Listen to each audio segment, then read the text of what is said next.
fine. That's the question.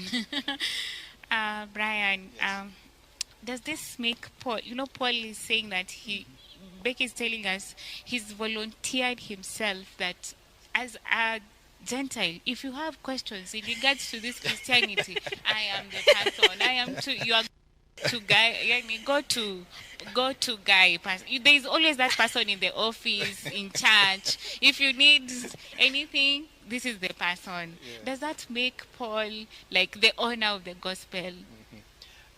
Maybe before I answer that, there's something I like about the context of this. If you go, it might not seem something big to us in this day and age, as she said, because we are all Gentiles after all. But it was a strange idea back then when Paul was trying to put this forth. It was a strange idea.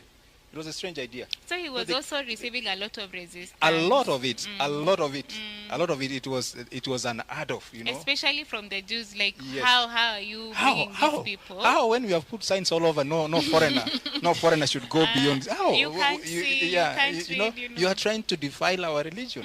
It was something strange, and maybe the only thing that can make us understand is when now in this day and age we as Christians we are trying to make this gospel that this is our thing.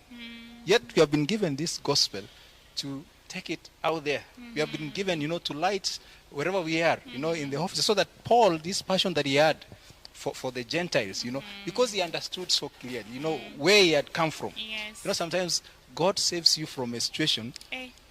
and it takes you back there, because he was persecuting Christians and all that.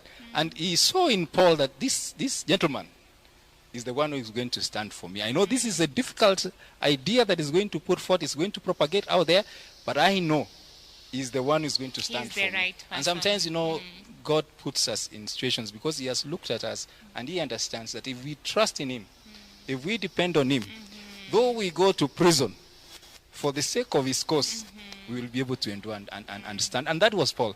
That was Paul. And that's why I think God looked and chose, this is going to be my person. That's why he stood him, he stopped him on the road to Damascus and turned him around and, gave him this assignment to do. And as I've said, it was a difficult thing. It was a difficult thing. And Paul handled it very well. It was his passion. Nothing would stop it.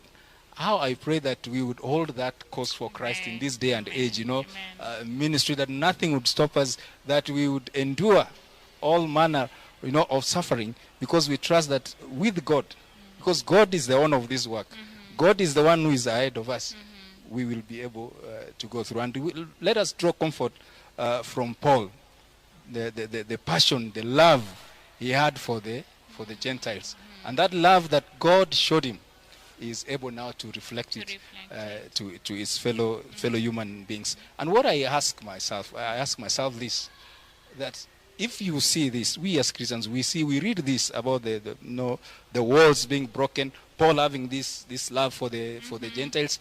Where do we get the audacity now to now start alienating people?